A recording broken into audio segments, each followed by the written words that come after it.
Good afternoon. Today we're going to talk about the same paper that I wrote in 2016. We're going to continue with the paper. An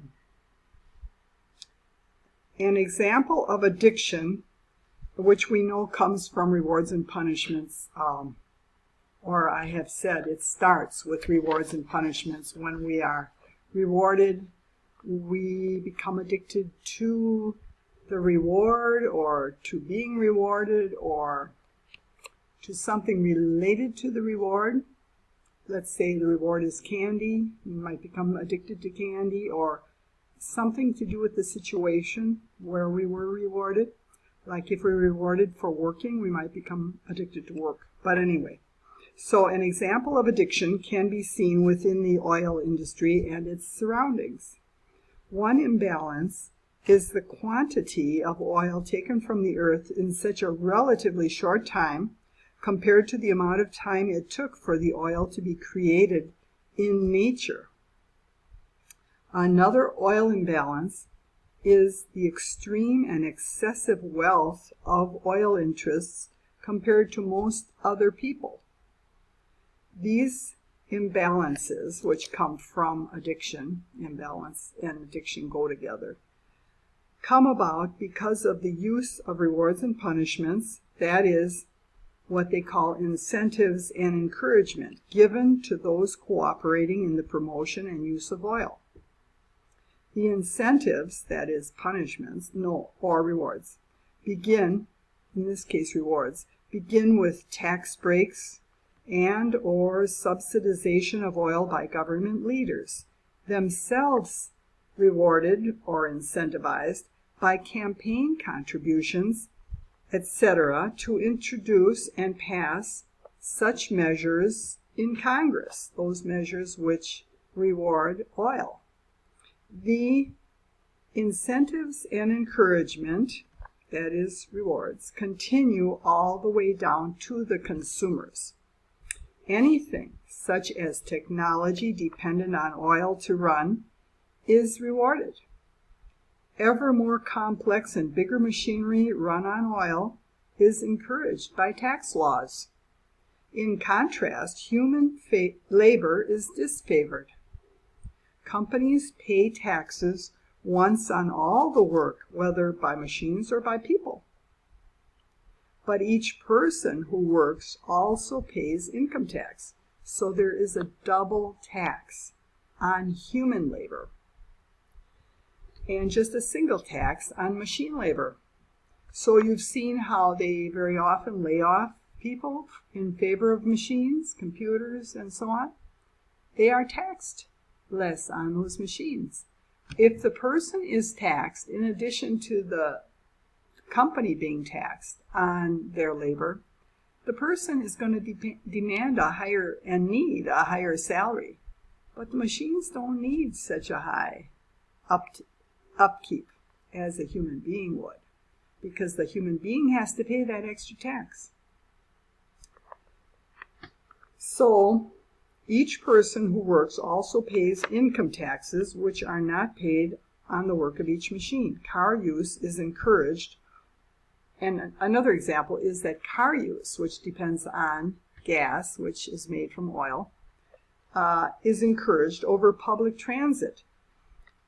In the case of Detroit, by dismantling the good public transit system, I think it was the best in the country during the 1950s and around there, when they, by underfunding it also, that's another way of punishing the transit, the public transit. They underfund it. And by excessive construction of costly roads and expressways, which are usually used just for cars. So the cars are being paid for by the public. Their roads, very expensive. It could be $5 billion to fix an expressway. I think in Milwaukee it was something like $7 billion just to fix an expressway. Whereas the people who wanted public transit, they were just fighting for 10 million, not billion, at that time. I remember those numbers. The general public is taxed for much of this rather than just those using cars and trucks. Those ultimately favored by these incentives are the elite billionaire owners of oil. So it's like a hierarchy where oil is on top and all these other uses of oil also are rewarded all the way down to the bottom. Why do billionaires inordinately promote their own economic interests?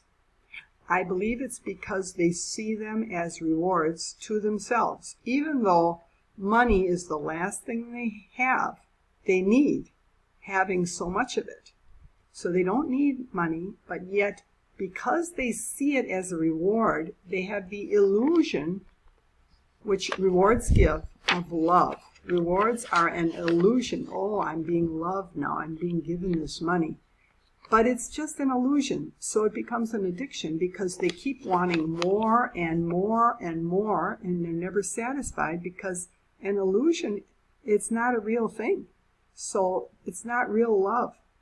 So they become addicted. That's where the addiction starts, in the fact that it's an illusion of love. And the same for a child. When he's given a piece of candy, he has just an illusion that, let's say his parent says, here, if you do this, I'm going to give you a piece of candy. So he thinks to himself, oh, my parent loves me because she gave me that piece of candy. But actually, that's not love. Maybe the parent does love them really at other times, but in that case, it's not love. That's manipulation.